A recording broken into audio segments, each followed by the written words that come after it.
डर लागे हमके हंसलस बंगाल वाली सखी के बलम के जाई ना कमाए पिया डर लागे हमके हंसलस बंगाल वाली सखी के बलम के पूछाऊ खिया दी पिया घोर के पिया दी पिया जान के न खतरा उठाई अरे बहरा न जैती पिया घर ही कमाईती बहरा न जैती पिया घर ही कमाईती। Music by Priyanshu Singh.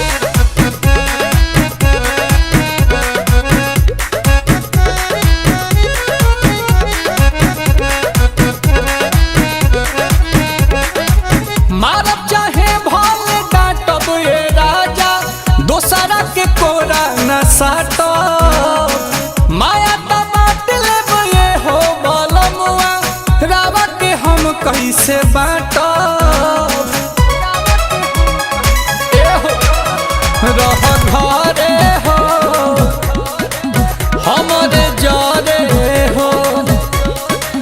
तो जाए देही बुना छूटा चाहे हो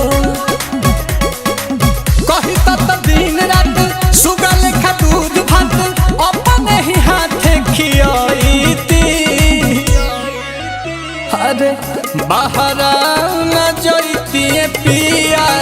घर ही कमाईती बहरा न जैती पिया घर ही कमाईती।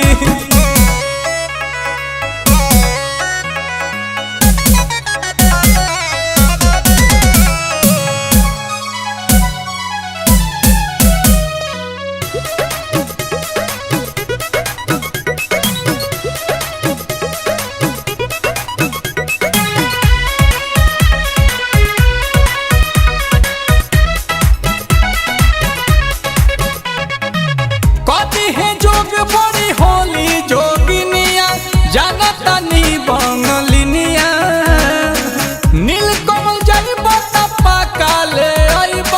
तू हमार सवतिनिया एहो बेग धरा हो कुछ करा हो कि आंसू हमरे से पेट भरा हो मेहरी के कहल मानी कोरावे में का कहचानी संग ही जवानी बीतईती अरे बहरा न जैती पिया घर ही कमाई।